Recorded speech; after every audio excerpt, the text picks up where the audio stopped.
Welcome to the Building Texas Business Podcast, where we share stories of leadership, innovation, and success from business leaders who know what it takes to build great organizations.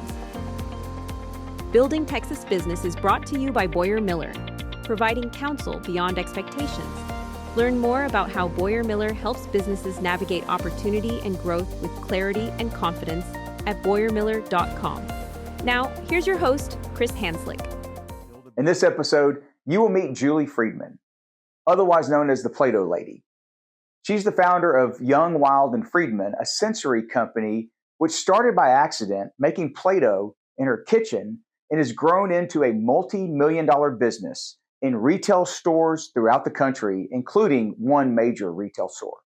Thanks for coming to be on Building Texas Business. It's great to have you here. Thank you. I'm so happy to be here. So can't wait to start because I know your nickname are known as the Play-Doh Lady. Yes. So let's introduce yourself and your company to the audience and tell us what you do. Yeah, great. Well, I'm Julie Friedman, also known as the Play-Doh Lady. I started a business. It's called Young, Wild, and Friedman. Basically, it was about 10 years ago now, which is like crazy to me. Mind-blowing, right? It really is nuts. But my daughter wasn't speaking and I was a young mom. I had her when I was 23. Oh, wow. So I was kind of like, had no friends with kids yet. And I was like, should she be talking yet? Should she not? Like, who knows? And Right. I remember going to the park and we were with this little girl that was her age and she was like talking. And I was like, uh-oh, I wonder if I need to get this checked out. And mom anxiety hit, right? Oh, yeah. I was like, this is weird. I went home and I was like, I think she's supposed to be talking to her. And he was like, okay, well, ask the doctor. And he was like, yeah, she might just be delayed, whatever. We kind of pushed it down the road. And when she was 3, she still wasn't talking. And so I had like a behavioral therapist, I guess, if you will, come in. She came to our house and did like a 2-day evaluation and played with her and tried to get to know her and figure out maybe what was going on. Like, was it autism or was it apraxia? And she kind of at the end of that was like, I don't really know what's going on. I can tell she has anxiety and definitely some kind of oral motor speech disorder, which ended up being apraxia of speech. Okay. And she was like, you should do sensory play with her. That will really help calm her anxiety and help bring out her language development. And so, I was 24, 25 at this time. And I was like, Google sensory play. What does that mean? It's such a buzzword now, all the squishies and all that sensory stuff is viral right now. But back in, 2015, nobody was talking about sensory play. And so I was reading about all the benefits of it and how it can, help with cognitive development and speech and all sorts of things, really alleviate anxiety and stuff like that. So I started making her homemade Play-Doh because I bought store-bought Play-Doh and she hated how it smelled. She really? wouldn't touch it. That is a very distinct smell. I don't think it's changed since we were kids. They have a patent on that smell, which is hilarious. Okay. Some people love it. Some people hate it. Uh-huh. And so I was like, well, I'll just make my own. It can't be too hard. Flour, oil, salt. Mixed it together. I gave it to her when it was warm. I put lavender essential oil in it. She loved it. She played with it for hours. And I was like, dang, this is great. I'll just start making her Play-Doh and that'll be the way I incorporate sensory play. And I started, I was walking through IKEA one day and they had these little clear boxes. And I was like, this would be such a cute way to store the Play-Doh. And I'll put little toys in it and make it a whole theme. And I made her a baking Play-Doh kit. And I made vanilla and strawberry and chocolate Play-Doh. And then I put cupcake liners and rolling pins and candles. And I gave it to her. And she spent hours making little cookies and cakes. And I was like, this is so great. And I posted it on Instagram. And it literally just blew up. Everybody was like, this is the cutest thing I've ever seen. Can you make one for my daughter? And so I started kind of selling them to friends. And then before I knew it, I had made some ghetto little website off of Squarespace. It was ridiculous. You had to pay through a PayPal link and I was selling them and I was telling my husband, I was like, I'm making money, girl. People are buying these. He was like, cool, good for you. And I'm in my kitchen making Play-Doh like a crazy lady. And I started I did a website launch. I really hyped it up on Instagram and I had started getting a bunch of followers because people were tagging their friends. And before I knew it, I had 16,000 followers. And I was like, Oh my God. What is going on? This is so cool. It's like, am I an influencer? Am I a Play-Doh influencer? And so my first like sale, I made 60 ocean kits, and I was going to like launch them and sell them. And they sold out in like 30 minutes. That's and amazing. I was like, who is buying these? This is incredible. And then the next time I did it, 2 weeks later, I did 100 baking kits, and I sold them in 1 minute. At 8:01, they were gone. Wow. Like I thought my website had glitched. No, I had 100 orders, and that was just kind of and it just grew from there. Off. And yeah. So it's been a wild ride. That is amazing. So clearly, you always intended to be an entrepreneur and a businesswoman. Not really. I'm kidding. I'm like, no, I kind of just wanted to be a stay-at-home mommy. so that, I mean, what a cool story. So it's nuts. So let's go back. The Sensory Play helped your daughter, and she is speaking and doing well now. Oh, she's great. She's 13 now. She'll be 14 this summer. Is she embarrassed now when you tell the story? Not really, because she, she's just kind of, I think she kind of loves it. Does she have a title within the company? No. She's like, she's very shy, and chief inspirational officer or something, right? Exactly. She was, the inspiration.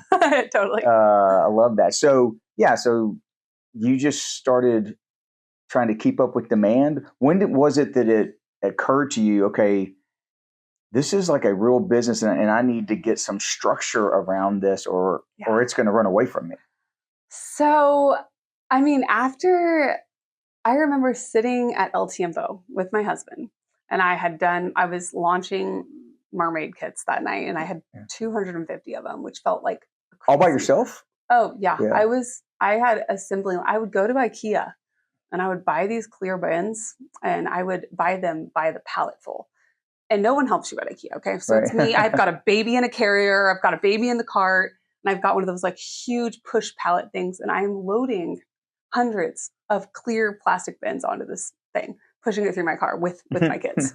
Like it was people would be like, what are you doing? And I was like, just hustling. All right. Yeah. And I would load them in my cart, unload them at home. I'd unwrap the plastic, and I would line them up all over my house. I didn't even have like tables. They were on the floor, my back. Like, thank God I was young. I can't even imagine. But I would line these open boxes up around my living room, over the dining room table, down the hallway, across the kids' beds, all the way through my house. Okay. And I could do like 100 at a time if I covered like every square foot of my 2,800 square foot house at the time. And that's how I was doing it. And I had ordered this massive Play-Doh, or it's like a pizza dough making machine, basically. Like it's, a KitchenAid. Yeah. But it's like that big, like the bowl. And I had it, that was in the middle of my kitchen. And that's where the magic happened. I mean, it was just like part of our house. I was like, I have nowhere to put this. I have to be able to plug it in. It's in the kitchen. I had to get like a 220 volt installed in my kitchen. My husband was like, what are you doing to our house? I was like, sorry, I don't know what else to do. And so, I was just like working while my kids would go to Mother's Day out, and I would just like panic pack these boxes and try to get them closed up and off their beds before they got home. Right. And it was just such a... Okay, so back to El Tiempo and margaritas. And yes. Yeah. We had launched the mermaid kit that night, and it was like going to go live at 8, and we were there, and it like my phone, every time you get a sale back then, when it was like cha-ching, cha-ching, cha-ching, and it was like 8 o'clock, and my phone was like going crazy, and we'd sold 250 of them in 1 minute. And I was like, okay, how many of these could we sell? If we were selling out of 250 of them in 1 minute, like people were copy pasting their credit card like number, trying to buy them. And then my Instagram was blowing up with people that were like, I didn't get one. I was on at 8 and it got stolen out of my cart. The moms were like fighting in the comments of my Instagram. Like, I'll buy one off of you for more. And I was like, oh my God. There's a whole aftermarket. And so, I was like, this is insane. It's like, man, people love a good supply demand story. Right. And that was like, I remember at El Tiempo being like, okay, I think I need to like really lean into this. Like, I think I need to focus on actually trying to grow this. And I did. That's awesome. So so going from El Tiempo, it's a good kind of landmark moment. What were some of the things that you did or lessons you learned kind of moving from there to try to build a business, understand what to do about business. We Mhm. were talking, before, you're like, I'm not a business person. Yeah. But I think that's what makes your story so great, because so many people out there are intentional about business Yeah. and they find their way or not. But there's many like you that just as a passion, an idea or something that just sparked and took off, and all of a sudden you've got a business. Yeah. I think that for me, I feel like I still, like, up until recently, like, people be like, what do you do? Like, what's your job? And I'm like, oh, I'm a mom. Like, I wouldn't even say I had a job, because I was like, it doesn't feel like a job to Yeah. me. Like, I make Play-Doh. I know. I'm like, that's also weird to say. But it is, I don't know. I think it's just, I loved it so much. I was so passionate about it.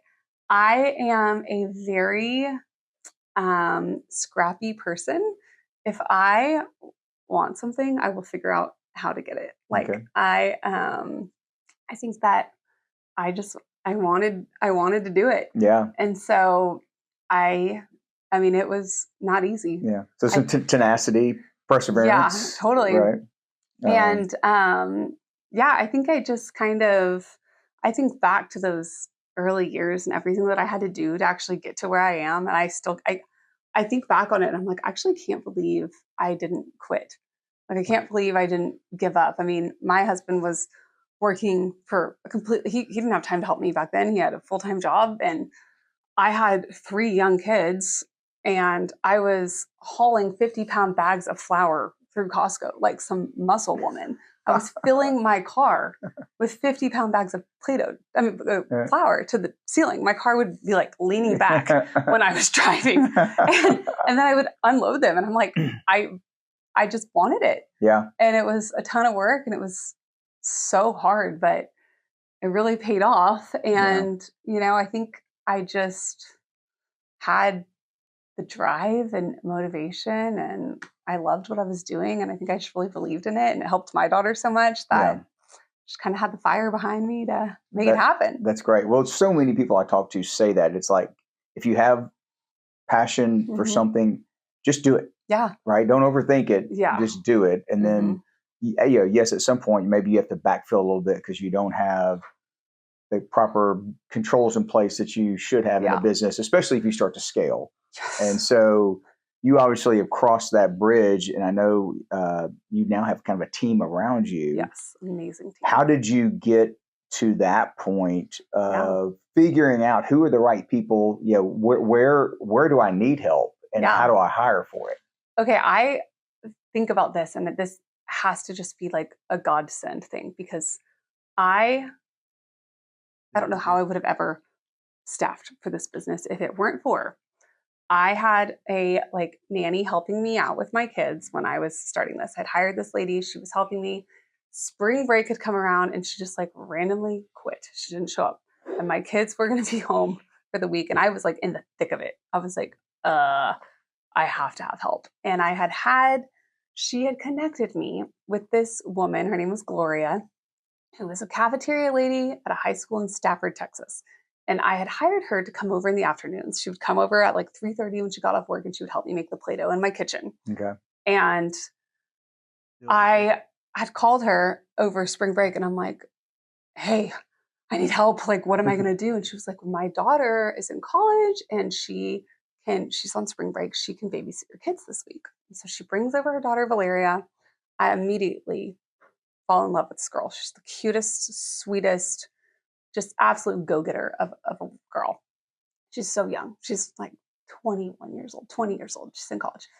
And she's babysitting for me. And I'm kind of like, do you want to help me make with this Play-Doh thing? I need more full-time. I need help. If you need a job.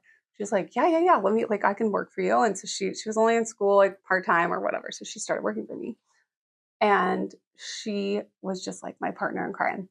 I trusted her with everything. She did everything. You know how when it's your baby, yes, you've got to have everything done the right way. She paid so close attention to everything I did. She did exactly like me.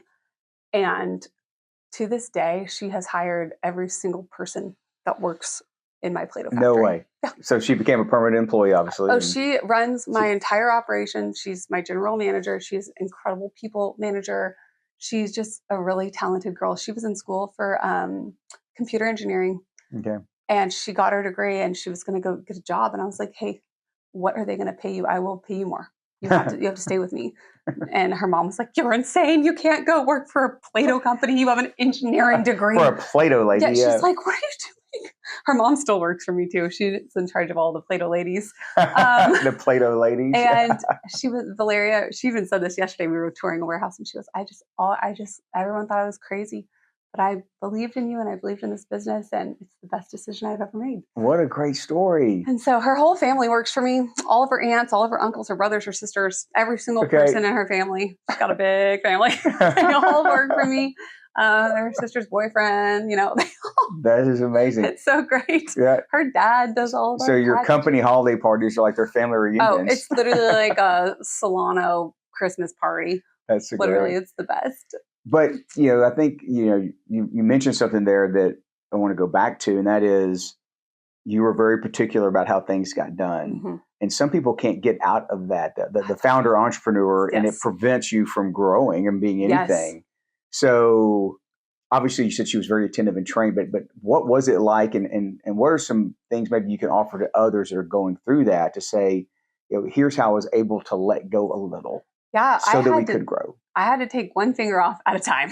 It was a very I was like, well, all of the pieces have to be exactly like this and facing this way. So when they open it, it looks clean and nice. And, and I just slowly had to let go of little things. And I'm like, other people can put toys in a box. I am not the only person that can put a toy in a box the right way. And so it's like, if you train people, it can be done. Yeah. And I think just knowing that, if you'll take the time to teach somebody to do it right, it can be done, and I think just letting go of little things so that you can free up your time to do things that are more important.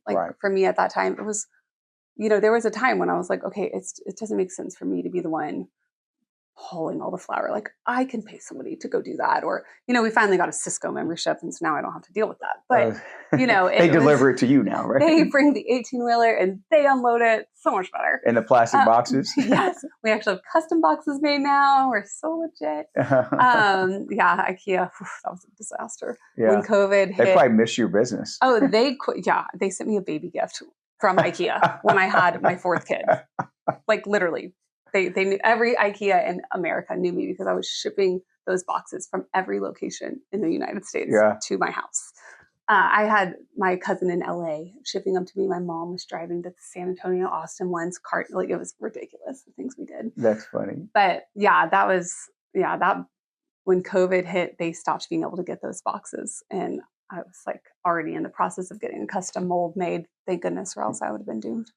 Well, but that's a good segue into that, right? Is having a good handle on your cost structure, but also your supply chain, and figuring out, you're so reliant on IKEA at the time, right? Yes, that's dangerous. It is, and it was stressful. Yeah. So, what I guess kind of any lessons learned from that, or you think about lessons learned along the way where you made a mistake and or hit a roadblock, but you learned from it and grew from it, and you and the business are better because of it. Yeah, for instance, with the plastic box, that was a huge hindrance. Not being able to get those and having to rely on people to ship them from different IKEAs was such a big deal. And then when they discontinued that box, which is insane because I'm like, oh my gosh, first of all, it's really expensive to open a custom mold. It's $50,000 just to get the mold. Right. And then you have to, so we had to invest. We invested in a mold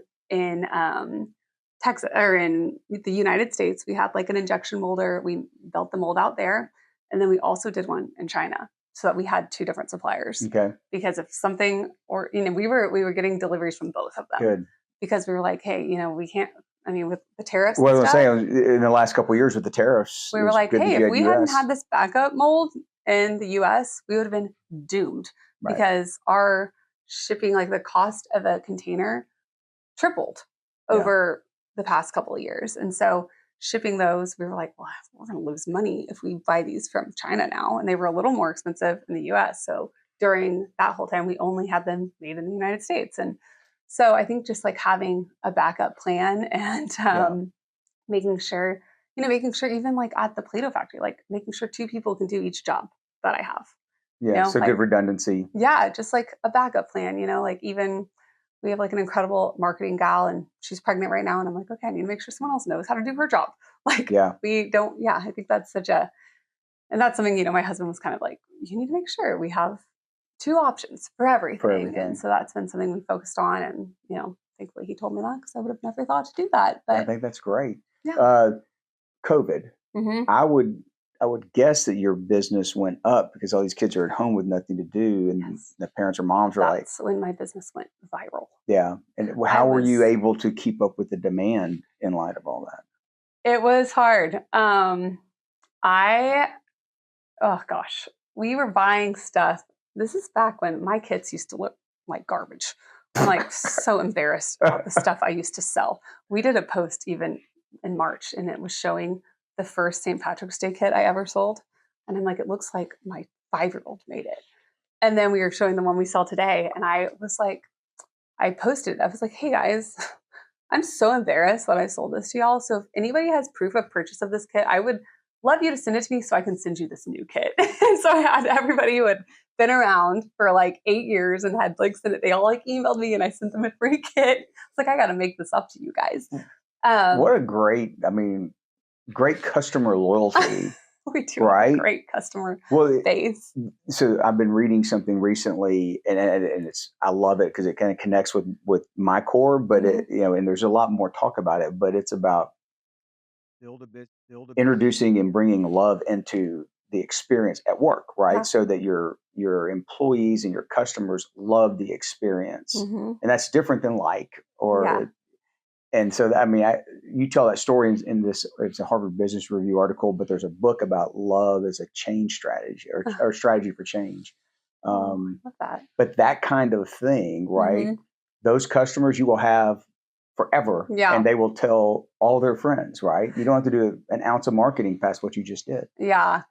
And I think that is a really cool strategy because even just in life, it's like love is foundation for like all that is good in life. And so it makes like counterintuitive, like nobody thinks to incorporate that into their business, but that makes so much sense. Except they should, right? Because it makes sense to me because the businesses are made up of humans. Yeah. And so we bring our human experience to work every day. So why should we then close it off? Yeah. Why not embrace it? Because that's what makes people so good. And if you give them that opportunity, they're going to be that much better at what they do. Which means they're going to make your customer experience that much better. Yeah. And they'll come back. And I think that is so that's always been so important to me with my employees. I've always tried to really love them well and treat them like family and, go in there and be like, hey, I'll do whatever y'all don't want to do. Give me that job. Or, I think just setting that example too of hey, I'm here for y'all. I'm with y'all. I'm on your team. I'm not here to tell you what to do or whatever. And I think that we do have I don't think anybody's ever quit. That's really my business. I usually ask about that, but when you said you basically employ a whole family, I think the reverse is true for you. Most founders and entrepreneurs say, I want to treat my employees like family. For you, I hope your employees treat you like family. Well, I feel like we are family. I consider them my You're family. An honorary member. I am a Solano. No, but we have just they're all just, we do have an incredible working environment at the factory. I think there is a lot of love there and it's really special. So that's good. I do really like that. That's neat. So let's talk a little bit about leadership. You obviously have some natural leadership qualities in you to even, do this and have it take off. But how would you describe your leadership style? And how do you think over the last 10 years or so that's evolved? That's a good question. I'm a very assertive and extroverted person.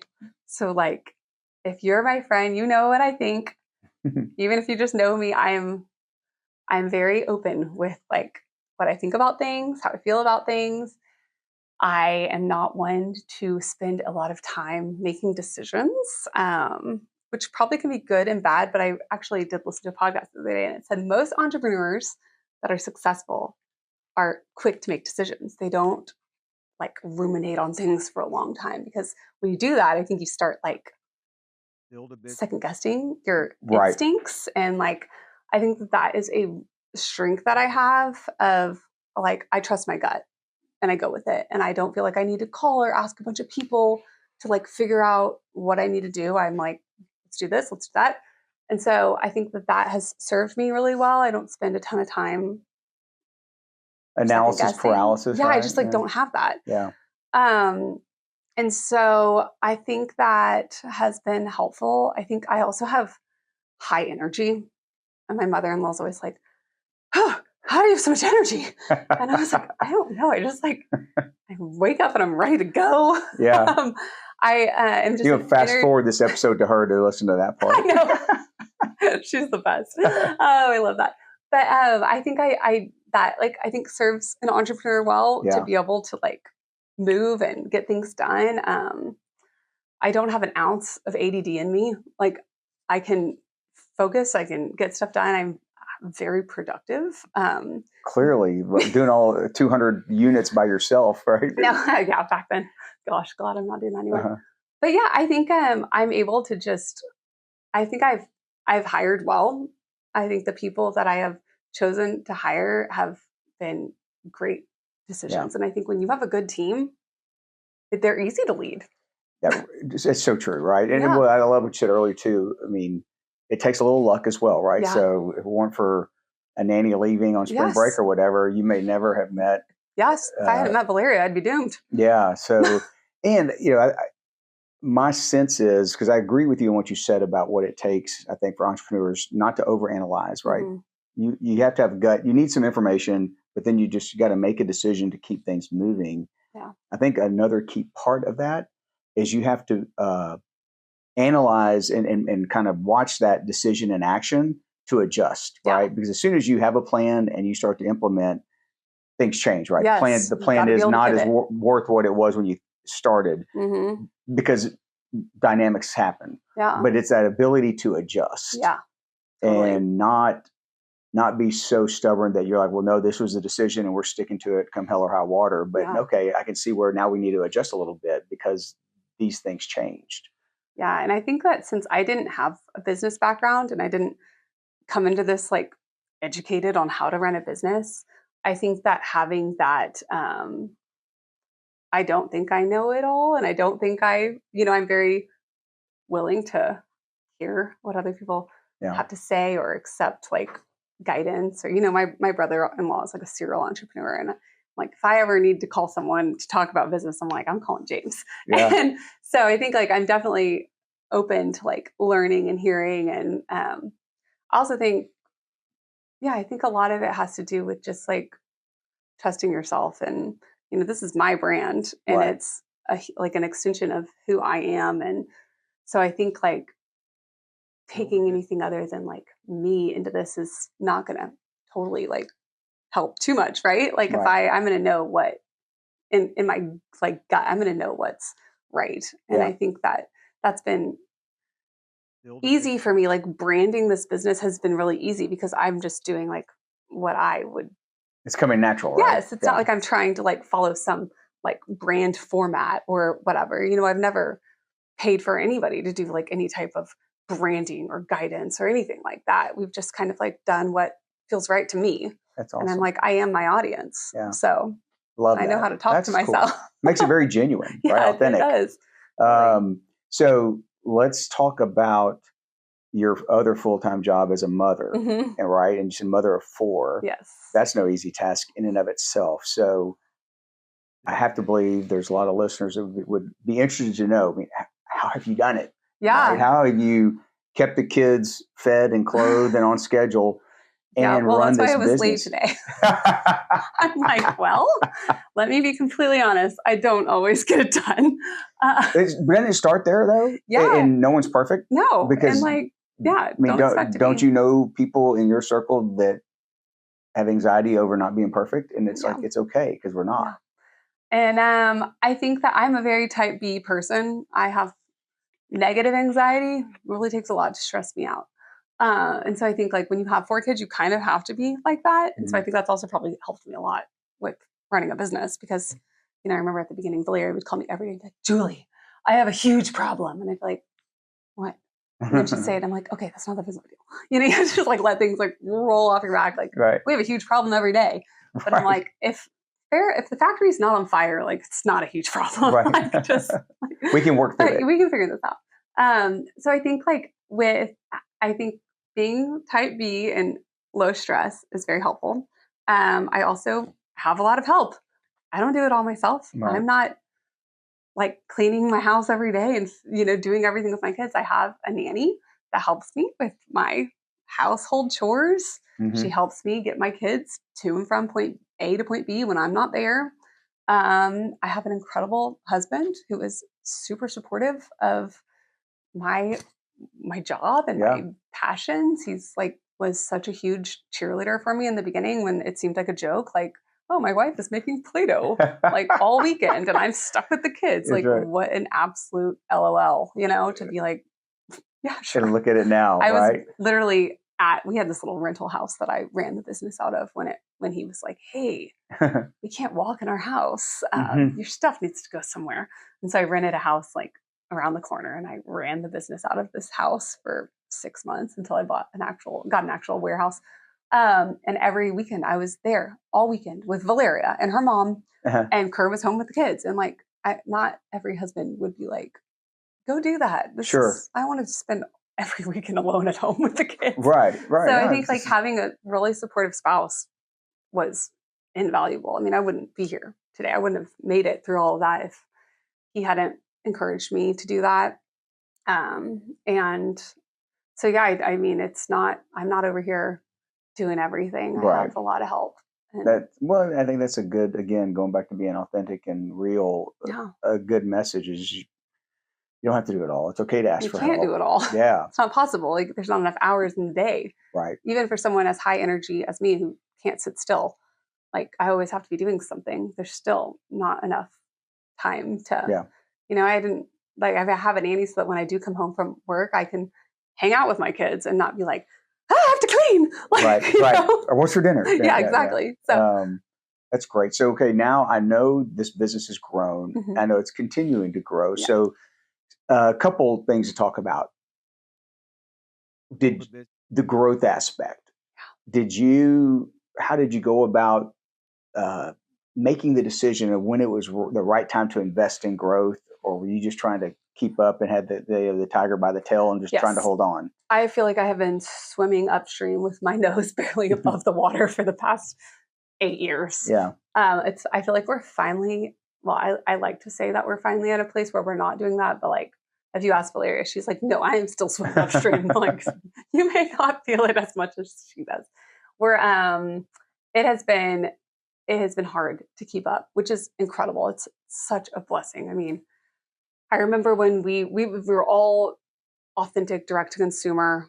We had no paid ads for the longest time. It was just all through Instagram. I would just post things and people would buy it. And people love a founder led business. Yes. Like they isn't love that crazy that yeah. That's certainly been a change in our society. I Mhm. see it. Actually, I have a daughter that has a business in art and paint. Yes. And it's all on Instagram. And Yeah. it's crazy. She paints party banners. Yes, I've seen them. Um, I know I was going to say I need her info. okay. She's on Instagram. I just can't like wait. you. I'll give her a follow. Yeah. There you go, Holland. Shout out to you, Holland. Yes, totally. So yeah, I think just it's been just natural growth. And then we invested in meta ads a few years ago and we were like, whoa, you can run as many years to you. So we just kind of ramped that up like as we could. You can kind of control your growth with that. If you put more money in, you're going to make more money. And so kind of do that. And yeah, we had a big opportunity this year. We're launching into Target in That's July, exciting. which is insane. Like, how about that? So you go from I don't believe it. Your little house to now in Target. All 1,800 stores of Target. Like if somebody would have even said that I could be in like a mass retailer, I would have told them it's not possible. I would have been like, oh, well, I don't have the capacity. I could never. And so it is I don't know what I'm going to do when I actually see it on the shelves, because we've been working on it for so long, and it's like a pipe dream that I would have never even dreamed, if you can even imagine. Like, what a fascinating and exciting thing. It feels insane. And daunting, right? To try to keep up with that demand. It's hard. And yeah, Target doesn't make it easy on us. It's been difficult. I'm sure. But is it branded as Young Wild? Yeah, it's Young Wild and Friedman. It's my line, and we've created like unique products for them. It's been very exciting. And you only have to go to Target starting in July to see those unique special things. They'll be there. And then, over Christmas, we have an end cap in Target, just like on the side of the aisle. We have like a big display, and it's going to be surreal. That's awesome. Yeah. That is so excited. Cool. It'll be great. So how has it been managing that conversation and the negotiations with a national retailer?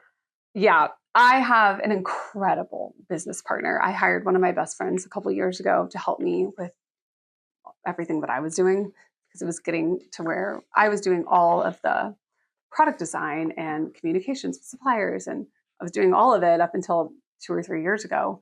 And I was like, I don't know how I'm supposed to keep up with this. And I felt like my kits weren't very good because I was like spread too thin. Yeah. And one of my best friends, she is like a unicorn of a human. When you meet someone and you're like, how do you do everything you do in one day? She is just an incredible person, and she's so creative. I'm pretty sure people will look at you and say the same thing, Julie. But she's like me, like on steroids. And so I one day was like, hey, is there any chance you'd want to like work for my business? And she was like, yeah, like, will you pay me? I was like, well, yeah, obviously. And so now she is like my right hand woman. She does like so much for the business. And she has really, like, when this Target thing came up, I was like, all right, you're going to have to kind of take the reins on this one. She's like much more organized than me. And so she has been really managing most of like the behind the scenes, like in the weeds, admin, relationship, all that stuff there. And so without her, this probably wouldn't be happening. Let's be real. That's amazing. Well, that's cool. And kudos for you for, again, figuring out where you needed help and reaching out for it. And we just recently hired like a wholesale manager to help. We went retail last year. We went to like little boutique stores. Mm-hmm. I had always had all these Learning Express and all these little stores be like, you want to sell your stuff? And I was like, no, I don't want to sell it to you for half off.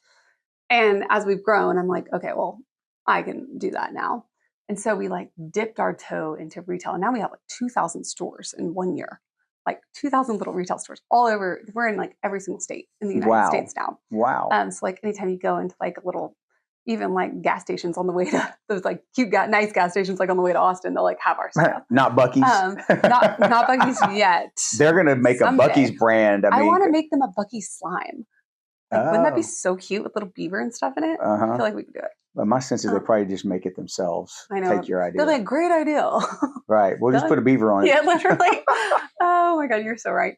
But yeah, so the retail thing has been like a huge growth for the business. And so that was like getting very stressful. So we hired this amazing girl that's doing our wholesale management. And so I think that, it's just, you got to hire people when you need them. Yeah. But we also run very thin. I don't have a lot of extra people. I like a small well, if you're not in a particular family, apparently you don't have a shot at getting a job. Like if your last name isn't Solano, you're out. Yeah, sorry, right? That's funny. Yeah.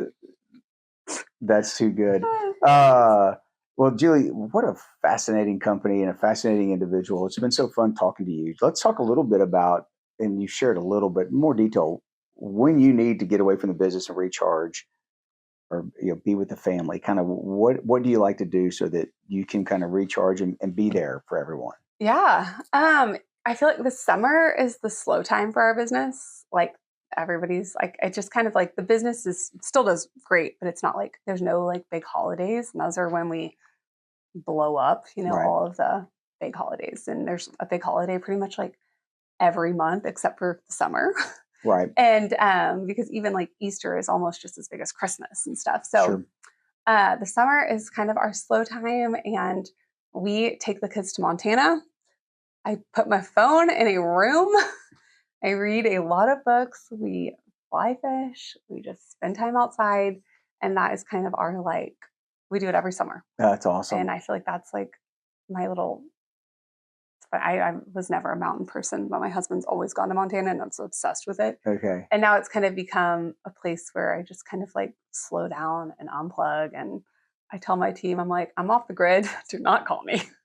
And that's kind of where I revive myself, I feel like, every year in the summer. That's great. What a great way to do it. Oh, it's the best. So last question. You prefer Tex-Mex or barbecue? Oh, Tex-Mex for sure. Okay. Give me that queso. Queso in the mar. Well, you said, this thing all launched at El Tiempo. So it was a precursor to that answer, I guess. They're filet mignon fajitas. I mean, shout out to LT.